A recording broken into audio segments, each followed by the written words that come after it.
O que tem de filho do diabo mercenário atrás de púlpito hoje engravatado, de Bíblia na mão pregando, falando Jesus, Jesus, o que tem hoje é impressionante. Parece que Pedro estava assistindo uma televisão.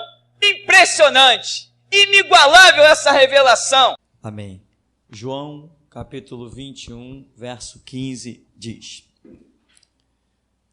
Assim, após tomarem o dei jejum, Jesus questionou a Simão Pedro: Simão, filho de João, tu me amas mais do que estes outros? Respondeu ele: Sim, Senhor, tu sabes que te amo. Jesus o encarregou: Cuida dos meus cordeiros. Outra vez Jesus lhe perguntou: Simão, filho de João, tu me amas? Ele afirmou: Sim, Senhor, tu sabes que te amo. Jesus lhe confiou: Pastoreia as minhas ovelhas. Pela terceira vez Jesus perguntou: Simão, filho de João, tu me amas? Pedro ficou angustiado por Jesus haver lhe perguntado pela terceira vez: Tu me amas? E assegurou-lhe: Senhor, tu conheces todas as coisas e sabes que eu te amo. Comissionou Jesus: Apacenta as minhas ovelhas. Em verdade, eu te afirmo, quando eras mais jovem, tu te vestias a ti mesmo e ias para onde desejavas, mas quando chegares à velhice, estenderás as mãos e outra pessoa te vestirá e te conduzirá para onde tu não queres ir. Amém, irmão? Podeis sentar. Irmão, essa passagem é intrigante para mim, muito marcante. Eu entendo que Jesus só chama para apacentar as suas ovelhas aquele que o ama mesmo. Tu me amas? Amo. Então apacenta as minhas ovelhas. Mas tu me amas mesmo? Amo. Então apacenta as minhas ovelhas. Mas tu me ama mesmo? Senhor, tu sabes todas as coisas e tu sabes que eu te amo. Amém? Isso é tremendo demais, porque tudo que Jesus tem nessa terra, o que Jesus tem nessa terra? Somente aqueles pelos quais ele morreu. Certo? Jesus não tem mais nada. Jesus só tem aqueles pelos quais ele morreu. É o seu grande tesouro, é a sua herança. Ele não deixa isto à mão de qualquer um. Isto é muito fantástico, é muito forte para mim. Mas outros dizem assim: não, Jesus perguntou 3 vezes porque Pedro havia negado 3 vezes. Foi para quebrar a maldição. Tá bom, seja lá que for. Eu não conheço todas as coisas, não sou conhecedor de tudo. Quem sabe posso até aceitar isso em certo percentual. Mas o fato é que Jesus não menciona que seria por ele ter negado 3 vezes. Nem ninguém menciona isso no tempo dos apóstolos. Mas, deixando um pouco essa teologia das maldições de lado, nós vemos que Pedro foi um homem que Jesus mudou o nome dele. E mudança de nome significa projeto de Deus. Lembra? Tu não se chamarás mais Jacó, mas Israel. Tu não serás mais chamado Abrão, mas Abraão. Não será mais Sarai, mas Sara. Não é isso? Até no Egito, José teve o nome trocado. Passou a se chamar Zafinat Panear, que significava, segundo os estudiosos, o Salvador do mundo. Não é isso? O Salvador do mundo, pelo menos dizem alguns livrinhos que eu li. Intrigante, ou seja, o nome tem a ver com um projeto, né? E o anjo se manifestou e disse para Maria, conversou com Maria com José e deu o nome a Jesus, ele vai se chamar Jesus. Depois, João Batista, o anjo conversa com o pai de João Batista, Zacarias, e diz: o nome do menino será João. O nome tem a ver com projetos de Deus. Dizem que João significa agraciado. Eu não entendo bem esse negócio de nome. Tem uns dicionários por aí, hoje com a internet deve ser fácil. Dicionário dos nomes bíblicos. Aí você vai ficar sabendo o nome de Isaías, Jeremias, nome não, significado. Isaías, Jeremias, Neemias, tudo tem um significado. Inclusive, os filhos de Isaías, receberam um nome, parece que eram 3, e Deus mandou colocar os nomes de acordo com os projetos que ele iria cumprir naquela cidade. Então, quando Jesus trocou o nome de Pedro, Jesus está dizendo assim: eu tenho um projeto na tua vida, glorioso, eu tenho um plano contigo, então eu estou reservando para você um ministério.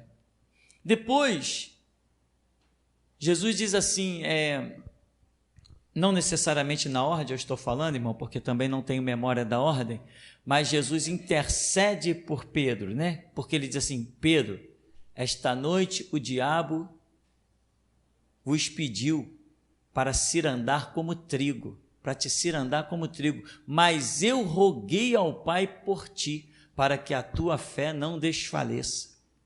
Então Jesus pelejou pela vida de Pedro, Jesus intercedeu por ele. O diabo vinha com tudo para cima de Pedro, mas Jesus falou assim: Pai, não deixa não, ele ainda não está pronto para essa guerra. Ou seja, se cumpre aquilo que Tiago escreve, se não me falha a memória, que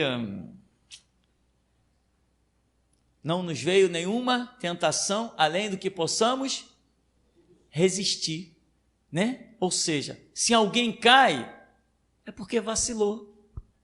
Porque assim como Jesus intercedeu por Pedro e disse assim: não, ele não está pronto, não é a hora. Assim ele faz com todos nós. Ou será que ele amou mais a Pedro do que a mim e a você? Ele morreu em especial uma morte só por Pedro e depois morreu outra pelos outros? Não, ele morreu uma vez só, de igual modo amou a todos. Então nós não temos culpa das nossas quedas. Depois Pedro vai, depois de toda essa obra de Jesus, de lhe prometer um ministério, trocando o nome, de interceder por ele, não deixar que a sua fé desfaleça, Pedro vai... Não conhece esse homem, não? Não. Aí daqui a pouco, não, mulher, que isso? Eu nunca andei com esse homem, eu não sei quem é esse camarada aí, não. Não, eu não conheço. Aí o galo, cantou e traumatizou Pedro. Jesus fez coisas grandiosas, mas Pedro nega Jesus 3 vezes. Não negou uma vez só, negou 3. Aí agora está dizendo que eu te amo? E aí, irmão, você já negou Jesus? Não se nega a Jesus, meu irmão, necessariamente usando-se de palavras, mas atitudes negam a Jesus. Às vezes ninguém sabe que você é crente. Você está lá nos confins da terra, sei lá para onde você foi, viajou lá para visitar a Torre de Pisa, foi para a Itália. Lá ninguém sabe que você é crente. Uma atitude sua que não condiz com o cristianismo, ali você está negando Jesus. Porque ele espera de você atitudes condizentes com as regras do Evangelho que ele nos tem ensinado, condizentes com o Espírito que ele nos tem dado. Então não é necessariamente palavras, eu não conheço esse homem. Não, mesmo que Pedro não tivesse chegado ao ponto da declaração, mas se no seu coração ele já estivesse predisposto a dizer, não, se alguém me perguntar eu vou dizer que não conheço, acabou, ele já negou mesmo sem que alguém perguntasse, sem que ele falasse. Não é esse o ensinamento do Evangelho? Jesus falou, quando alguém atentar numa mulher para a cobiçar, ele não disse, se cometer adultério, pecou. Ele falou, não, se atentar para cobiçar, já cometeu adultério, mesmo que não cometa. Porque o que vale é a intenção, né? Então, Pedro negou outras vezes. Aí Jesus encontra com ele, nem tocou no assunto, né? Só olhou lá quando Pedro está lá perto da fogueira, é interrogado, aí o galo canta, quando o galo canta, Jesus só faz assim, irmão. Levantou os olhos, olhou para Pedro, baixou a cabeça de novo. Pedro saiu dali e foi chorar amargamente. Sabe por quê? Porque realmente amava. E Judas amava Jesus? Não, não amava. Judas não amava Jesus. Aquele remorso o levou à morte. Se ele amasse a Jesus Cristo, o resultado seria o mesmo de Pedro. Ele não iria encontrar a morte, ele ia encontrar o arrependimento e a vida. Não tenho a mínima dúvida, Judas não amava Jesus. Aliás, o apóstolo João, nesse livro que nós lemos, diz o apóstolo João que Judas foi o que questionou quando a mulher derramou o vaso de alabastro nos pés de Jesus. E Judas se levantou, mas que desperdício derramar todo esse unguento puro, caríssimo. Então ele não amava Jesus, nem sabia quem era Jesus, senão ele cataria as gotinhas para perfumar Jesus. Ele não se interessou por isso. E João escreve dizendo assim, na verdade ele não estava nem aí, que ele fala assim, né?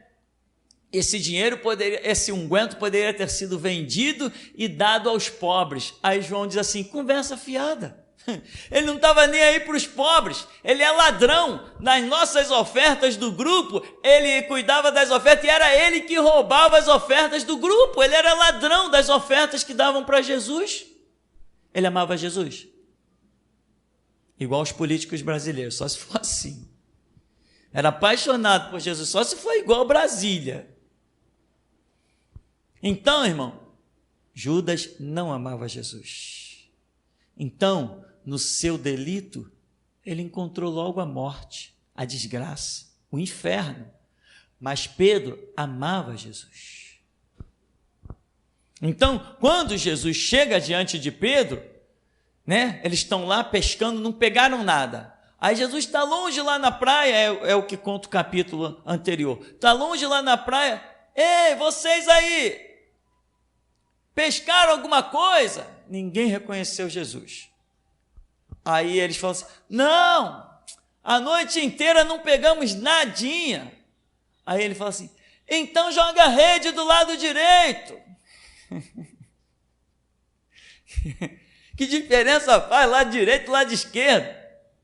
Não faz diferença lado nenhum, meu irmão. O que faz diferença é se entrou a palavra do Todo-Poderoso. Isso é que faz diferença.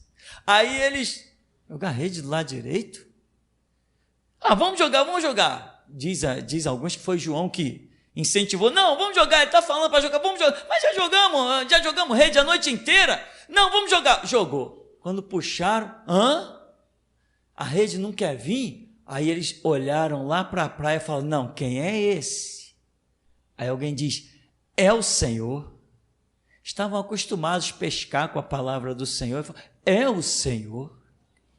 Pedro olhou, se cingiu, botou a roupa e não quis nem esperar remar. Mergulhou. Ele amava Jesus. Foi o primeiro a chegar.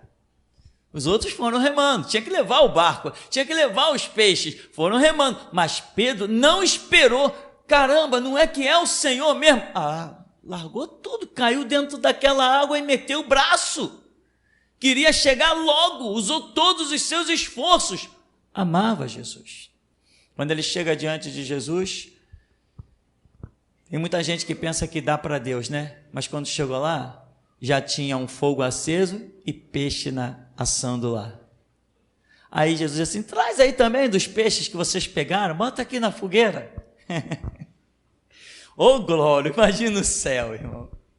Aquela mesa das bodas do Cordeiro, aquilo vai ser uma glória tão tremenda. Eu não sei o que você pensa do céu, irmão, mas eu sou um verdadeiro retrógrado. Eu sou um abobalhado quando se fala em céu. Eu aposto a minha vida que há um céu. Cada um anda na fé que alcançou, né? E mais que fé, eu já andei lá pelas bandas, irmão. Porque fé é quando você não vê, não viu nada. Eu já andei vendo algumas coisas, né? Fé é o firme fundamento das coisas que se esperam.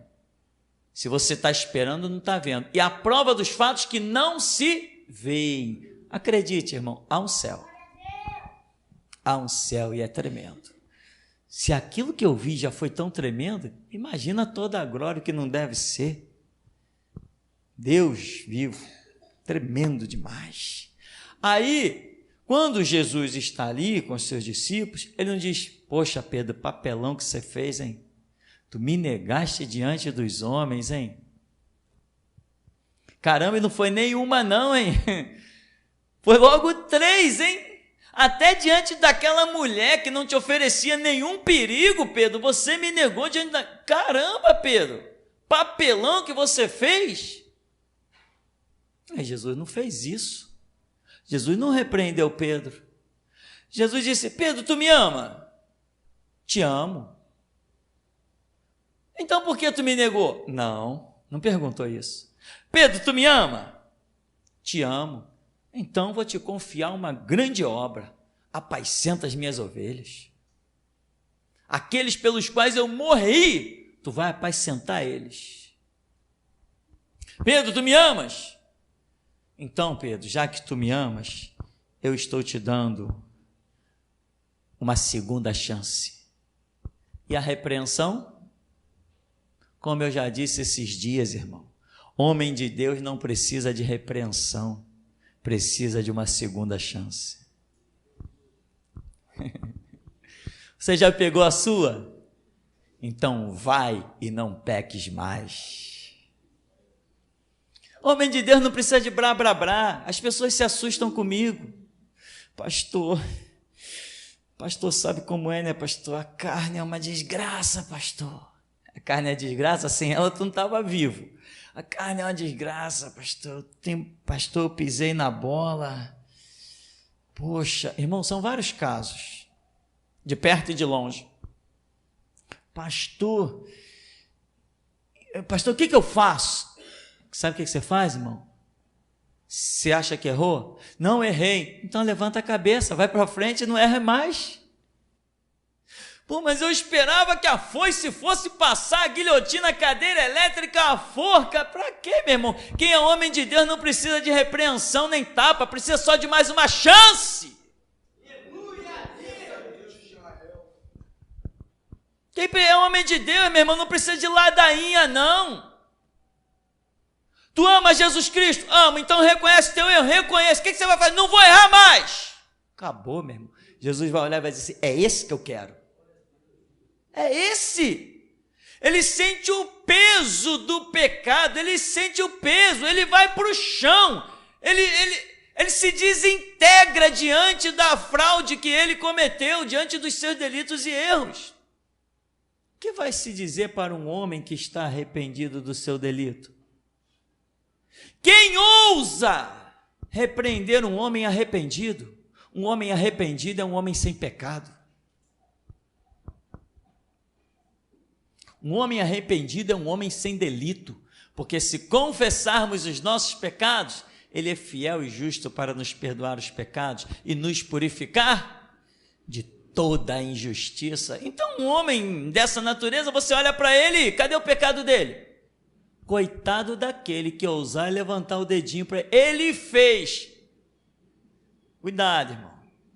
Quando você a pensar, quando qualquer ser humano achar que pode acusar alguém, tem que dizer: ele faz. Se está dizendo ele faz, tudo bem, você pode até ficar isento, mas se você diz ele fez, cuidado, porque quem fez foi profano. Quem não faz mais pode ser santo. E levantar o dedo contra os santos do Senhor é assinar a sentença de morte. Equilíbrio.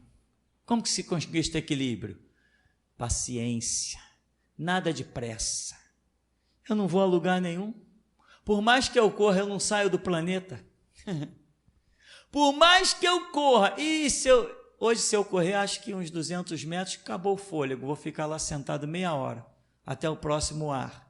Ou seja, o que eu estou querendo dizer? Nós não podemos acrescentar um côvado à estatura, não podemos tornar um cabelo branco ou preto. Então, ser sábio não é ser inteligente.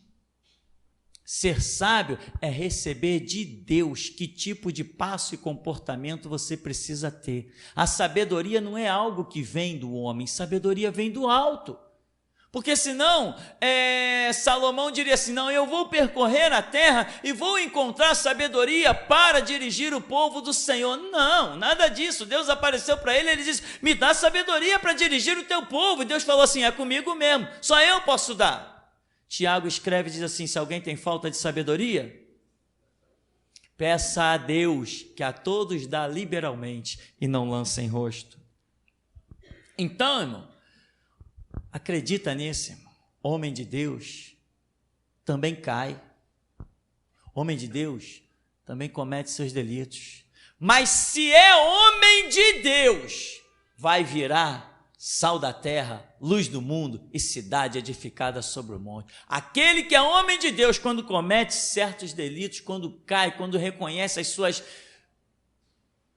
pisadas na bola, aquele que é homem de Deus vai se levantar muito mais forte.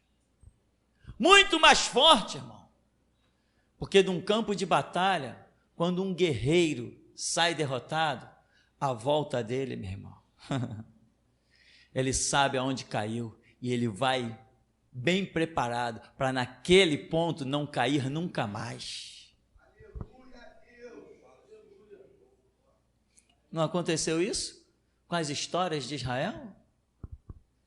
O povo dizia assim, nós derrotamos Israel, porque o Deus deles é Deus dos montes. Depois dizia, o Deus deles é Deus dos vales. Aí Deus falou assim, eles estão dizendo que eu sou Deus de monte, não sou de vale, eu sou de vale. Eles estão dizendo isso, então agora vocês vão guerrear por ele lá em tal lugar, em tal lugar, em tal lugar, vai massacrar eles, para que eles vejam que eu sou o Deus Todo-Poderoso dos céus e da terra.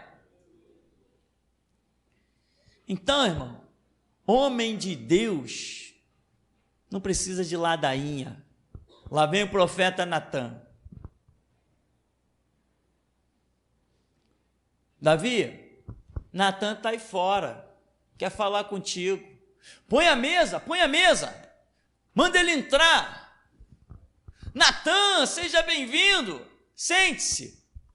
Toma aí um café, seria nos dias de hoje um café, não sei naquela época o que eles bebiam. É vinho, né? Naquela época era o vinho. Senta aí, Natan. Não, eu vou sentar, mas só depois de entregar o recado do Senhor. Havia um homem que tinha uma ovelha, uma cordeirinha, e tinha outro que tinha um monte. E houve isso, enfim, aquele que tinha um monte ainda pegou e matou a cordeirinha daquele outro que só tinha uma. Davi acendeu a ira. Por que a ira dele acendeu? Por que a ira de Davi acendeu? Porque era homem de Deus. A injustiça chegou aos ouvidos dele. O quê? Me mostra esse homem, eu não quero que ninguém toque a mão nele, eu mesmo vou matar esse cara. Mas Davi, esse homem é você. Homem de Deus às vezes tem um eclipse nos olhos, se distrai, vai do terraço, olha pela janela, vê uma mulher nua tomando banho, ora, não sei se eu chegaria ao ponto de Davi não, mas que eu ia dar uma olhadinha assim, disfarçado para depois ir embora, eu ia. É natural do homem. Ou tem alguém aqui que é muito só? Não, se eu fiz uma mulher nua, eu nem olhava. Eu sei. Um dia eu ainda alcanço essa santidade. Irmão, ver, né? A Escritura diz, não olharás para a mulher do teu próximo. Amém? Não, está errado, estou enganando você. Não é isso que está escrito. Não cobiçarás. Olhar é natural do ser humano. Você olha para 1 milhão, você olha para o ouro, você olha para a prata, mas cobiçar não. Hoje, na nossa sociedade ocidental, as mulheres se vestem seminuas. Eu já não ando de ônibus, sei lá quanto tempo tem, mas ainda ando muito de metrô, né? Ando nas ruas comuns, de vez em quando vou à praia, aliás, já tem um tempão que eu não pego um bronze, irmão.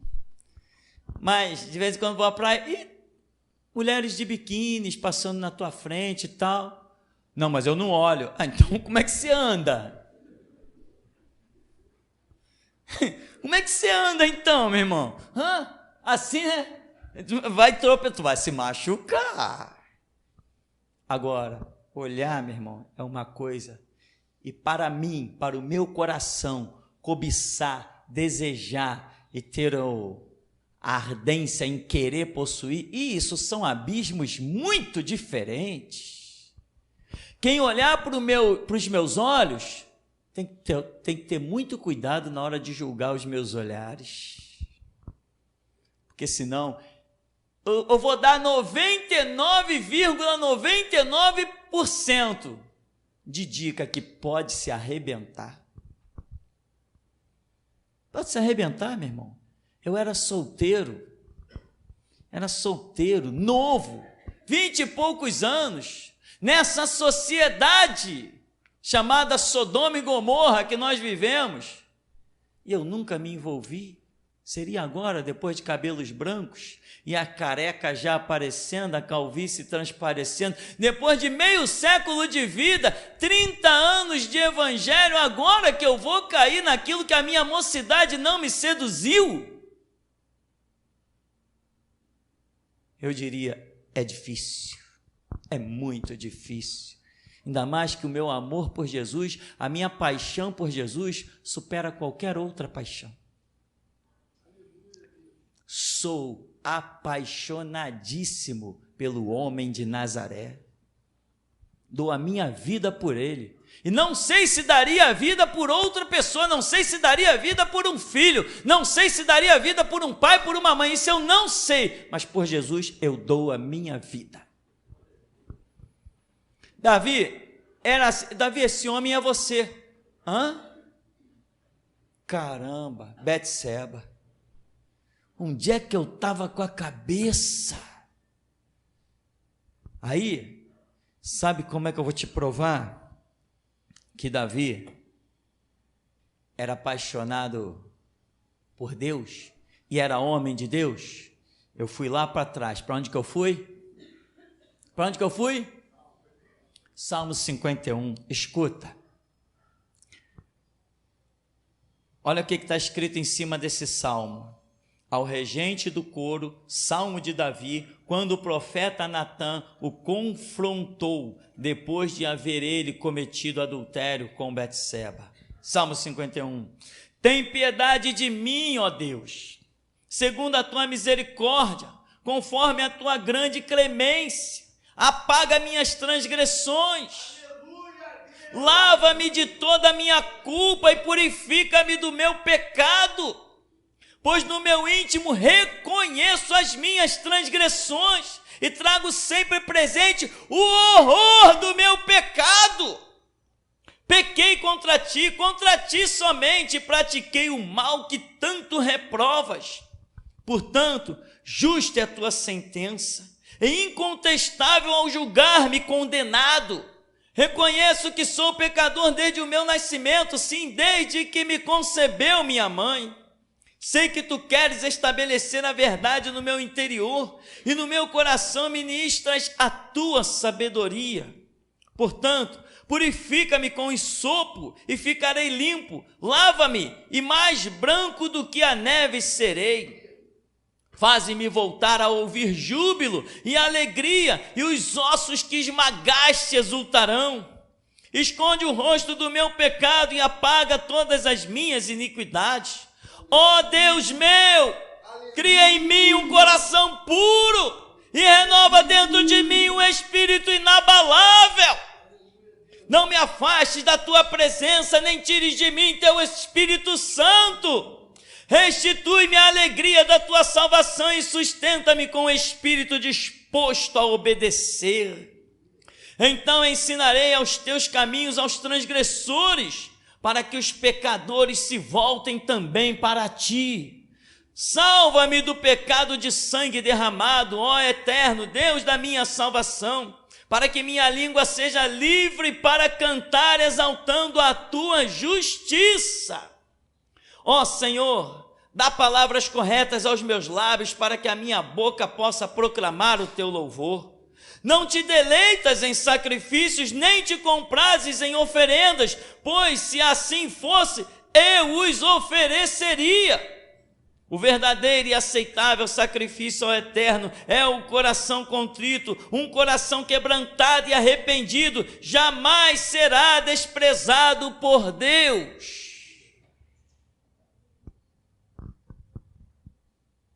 Um homem que, depois de ter o seu pecado confrontado, nós conhecemos o pecado terrível, faz uma oração dessa, esse homem é apaixonado por Deus. Ele clama para ter de volta a santidade. Ele clama para voltar ao primeiro amor. Ele diz: eu reconheço o meu delito. Sabe o que o homem de Deus faz, irmão? Reconhece os seus pecados. Adão não foi muito homem de Deus, não.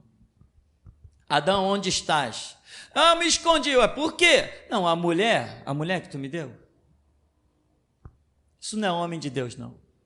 Homem de Deus tem que reconhecer os seus delitos, as suas fraquezas. Eva, cadê você? Não era muito mulher de Deus, Eva também não. Não, foi culpa da serpente. Que culpa da serpente? Deus não atentou nem para o que Adão disse, culpando Eva, nem para o que Eva disse, culpando a serpente. Todos receberam direitinho a sua sentença. O diabo, na simbologia da serpente, a Eva e Adão, todos receberam a sua sentença. Davi não busca ninguém para justificar o delito dele, ele assume. Homem de Deus, meu irmão, que assume, não precisa de ladainhas. O profeta chegou lá, contou a parábola, ele, não. Por que o profeta contou a parábola? Por que Deus deu aquela parábola a Natã?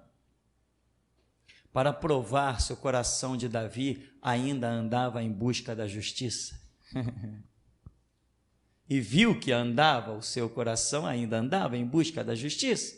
Quando a história chega para ele, sem discernir que é ele diz: esse homem eu mato, me mostra que esse homem, eu vou matá-lo com a minha própria espada, eu vou matar esse homem que ousou tirar a cordeira de tendo tantas, eu vou matá-lo.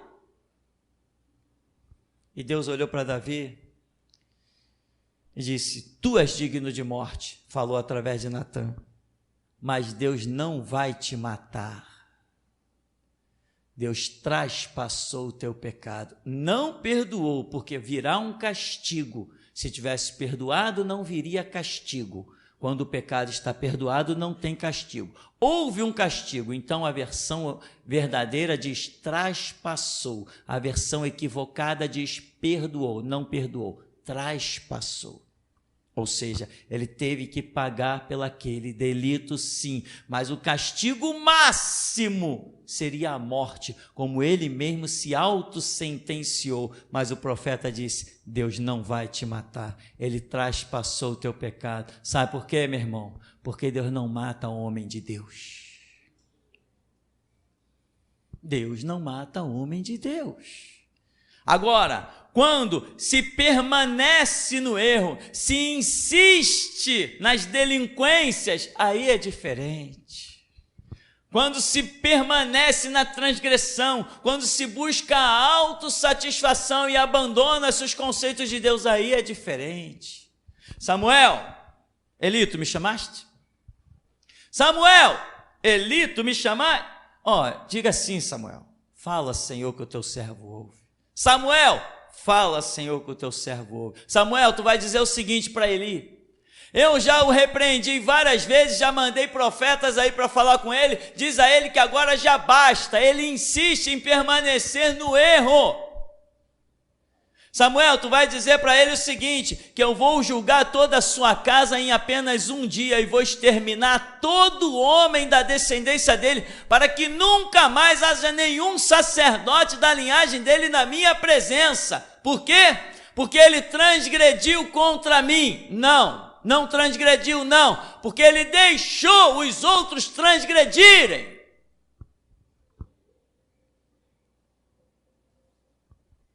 Não foi Eli que transgrediu. Não era Eli que se envolvia com as mulheres de Israel fazendo sexo lá dentro do santuário. Não era Eli. Não era Eli que pegava das ofertas que não podia pegar. Não era Eli. Mas às vezes, meu irmão, quando Deus nos dá autoridade, às vezes não, sempre, quando Deus nos dá autoridade, se não fizermos uso desta autoridade, estamos em transgressão. E quem muitas vezes está transgredindo, acaba ficando por lá. Mas você que nem transgrediu, mas não usou a autoridade que Deus te deu, você acaba ficando em falta, porque Deus não levanta marionetes. Tem muita gente, se Deus quiser, Ele age. Não, se Deus quiser, Ele age, não. Ele me botou aqui, eu tenho braço, tenho vontade, tenho disposição, eu que ajo. Ao anjo da igreja, escreve. Se escreveu, é para ele agir. Se Deus não quis, se Deus fosse agir direto, não precisava ter escrito nada. Amém? Então, irmão, Pedro, Davi, Eli e tantos outros, né? Sansão era homem de Deus? Sansão era um homem de Deus, e como não seria? Era homem de Deus em termos. Homem de Deus com aquele final?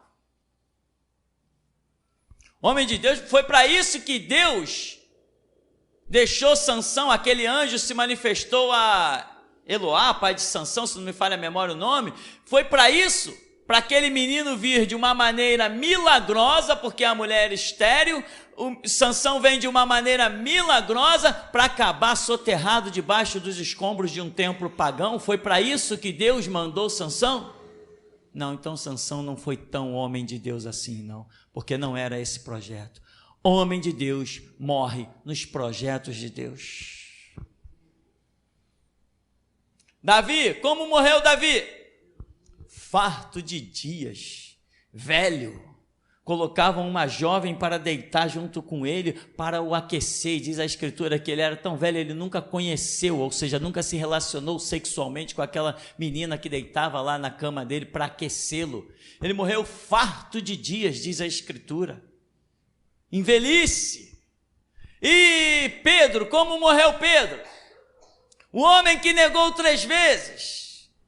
O homem que disse, não conheço esse cara aí não, eu nunca vi ele. Mulher, tu estás equivocada, eu nunca vi esse homem, eu não ando com eles, eu não sou da terra deles, eu não tenho parte com eles. Mas era homem de Deus. O homem, quando é homem de Deus, meu irmão, não é uma manchinha que o desclassifica. As manchinhas o fortificam. E esse homem vai chegar ao ponto de ser posto numa cruz para morrer por causa do evangelho, e ele mostra o quanto ele herdou, o quanto ele cresceu, e ele ainda reúne forças, velhinho, e diz, crucifica-me de cabeça para baixo, porque eu não sou digno de morrer como meu Senhor. Porque era homem de Deus. Então, irmão, para encerrarmos a mensagem, se você pisa na bola e vai chorar no canto, e vai lamentar, e perde as forças, se tu pisou na bola e perdeu as forças, você não é homem de Deus, você nunca foi, você está se iludindo. Homem de Deus pisa na bola assim como homem pecador muitas vezes, mas levanta a cabeça e diz: eu vou me arrastando, mas eu chego lá. Homem de Deus é assim, meu irmão. Homem de Deus perde a primeira batalha, mas volta e ganha a guerra. É assim que é homem de Deus. Homem de Deus não precisa de palavras de incentivo, porque tem dentro de si uma força que ninguém conhece, ninguém entende. Homem de Deus não precisa ser incentivado. Homem de Deus não tem a mínima diferença para ele, nem elogio, nem calúnia, nem difamação, nem perseguição. Ele anda olhando para Cristo Jesus, autor e consumador da sua fé, e não enxerga mais nada. É assim que o homem de Deus anda. Quando eu vim fundar a Geração Jesus Cristo, os homens de Deus, pastores, batistas e assembleanos que tinha por aqui, ainda tem uma turma por aí, eles pensam que são pastores, mas não são não. Eles tentaram me dissuadir de tudo que foi maneira. Que isso, irmão? Abrir igreja? Mas só que isso não é igreja. Isso é a espada de Deus dada na minha mão para atravessar na garganta deles. Isso não é apenas uma igreja. Isso é a restauração, irmão. Isso aqui não é uma igreja. Se isso aqui fosse apenas uma igreja, eu consideraria outros pastores. Eu não considero, só considero eu mesmo. Eu sou pastor. Eu morro por Cristo. Aqui tu nunca viu político e nunca verá enquanto eu viver. Não voto em ninguém. O meu voto é para Cristo Jesus. Só nele que eu voto. Eu sou pastor, eles não são. Então, que isso, irmão? Vai abrir outra igreja? Qual o nome que você vai botar? Pelo menos tu vai botar o nome Assembleia, né? Que isso, pastor? Eu não me mancho. Eu não me sujo com o nome Assembleia. Quem põe um nome desse no seu ministério está se sujando. O nome Assembleia de Deus é uma vergonha. Hoje quem usa ele é o diabo. Assembleia de Deus é uma vergonha. Estão sendo investigados lá pela Polícia Federal. Levaram não sei quantos milhões lá. Você vai lá nas Assembleias de Deus e você vai ver os pastores todos condecorados com medalhinha de honra ao mérito. Vê se eles querem condecorar a mim. Se um dia eles pensarem em me condecorar, eu direi: Jesus, falhei. Agora, enquanto eles pensarem em contemplar a minha morte, eu sei que estou de pé, dizendo: Ebenezer, até aqui me ajudou o Senhor. Então, meu irmão, busque em Deus. A sabedoria vem do alto, o discernimento vem do alto. Um obreiro não é uma falha que destrói um obreiro. Não é porque levou uma espadada do inimigo que ele vai cair, não. Um obreiro de Deus, enquanto o último fôlego não se esvair dele, Deus está olhando lá do céu e dizendo assim: eu tenho ainda um exército na terra. Você não entendeu isso. Enquanto Deus olhar para alguém que ele sabe que é homem de Deus, ele pode olhar para esse alguém nas piores condições, quando todo mundo diz assim: ele não se levantará mais. É um Lázaro morto há 4 dias. Deus está olhando para Lázaro morto há 4 dias e está dizendo assim: ele é um homem de Deus. Eu ainda tenho um exército na terra.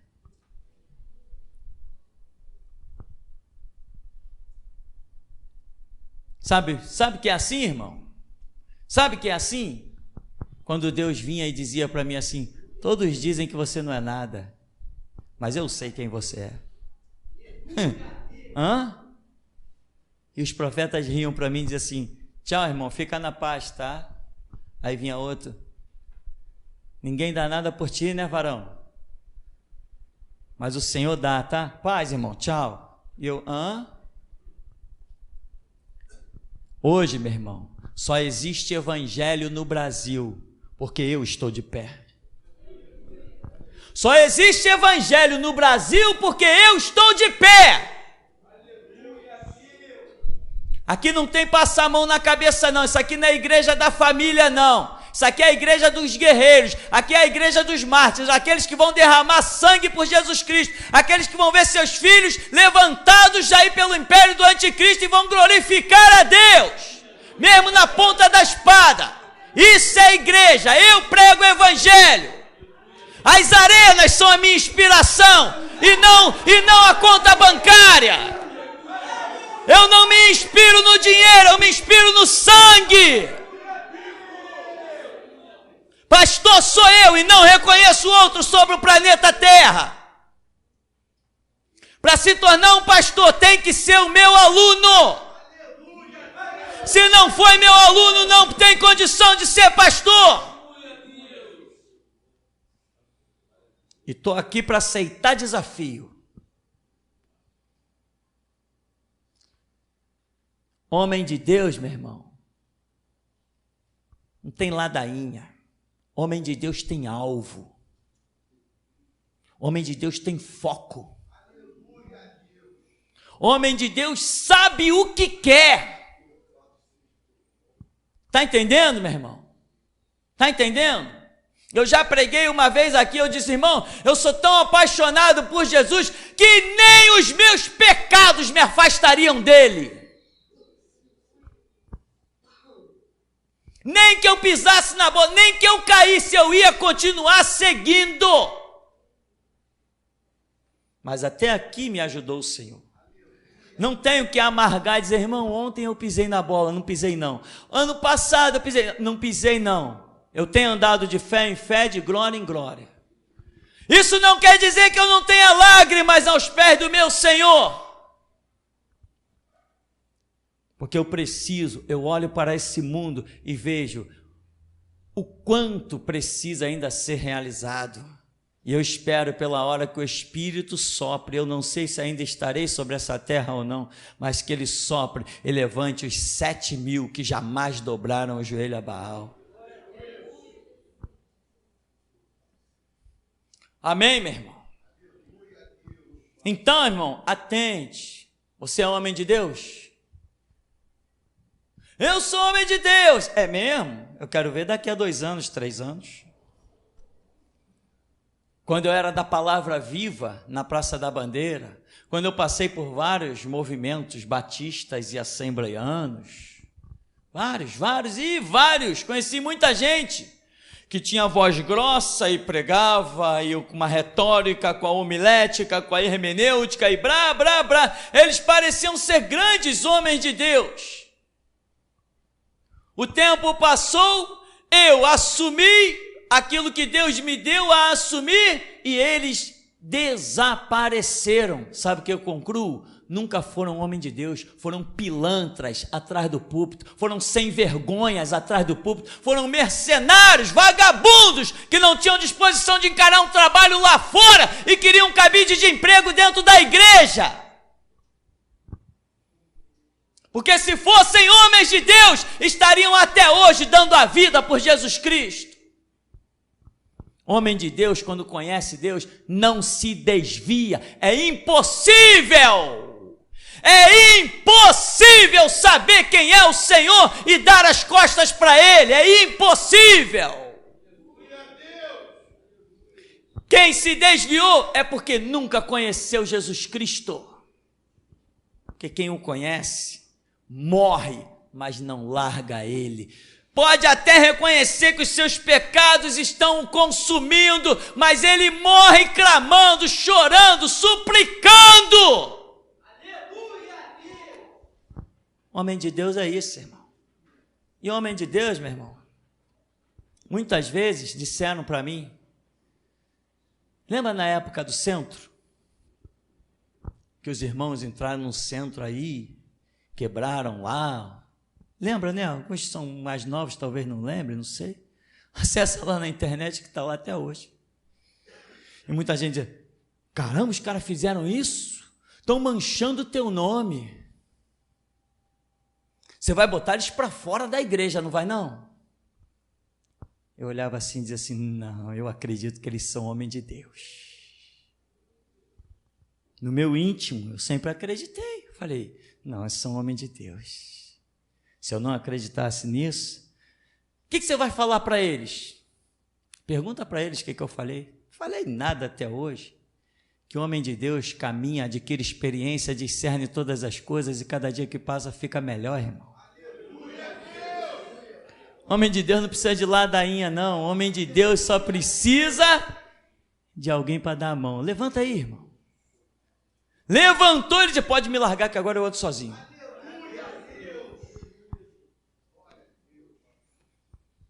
Então, irmão, atente para essa grande realidade. Um dia julgaram que eu havia errado. Julgaram que eu havia errado quando eu não havia errado. Julgaram e me desprezaram. Sem ter errado, me desprezaram. E ainda que se eu tivesse errado, não poderiam me desprezar. Sabe por quê? Porque eu era um homem de Deus. Hoje, eles estão lá, sentadinhos, regendo o coral das crianças batistas, né? Eu tenho um amigo chamado Jesus, ele vai me levar para o céu. Enquanto aqui nós estamos cantando, diabo está fardado em nome do Estado, a ele eu não me curvo, a ele eu não me curvo, Estado não é Deus e a Constituição não é problema meu. Olha a diferença. Eles desprezaram o único que hoje poderia restaurar as suas vidas. Mas aqui eles não pisam, porque isso aqui não é clube social, aqui tem seleção. As portas aqui não estão abertas para todos. O Senhor Jesus disse, nós vamos encerrar, ele me disse, nesse lugar eu tenho 2 bênçãos para as pessoas. A primeira é chegar nesse lugar. E a segunda é eu permitir que voltem.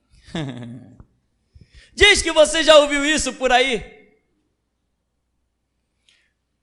A primeira bênção é ele deixar encontrar esse lugar. E a segunda é ele permitir voltar nesse lugar.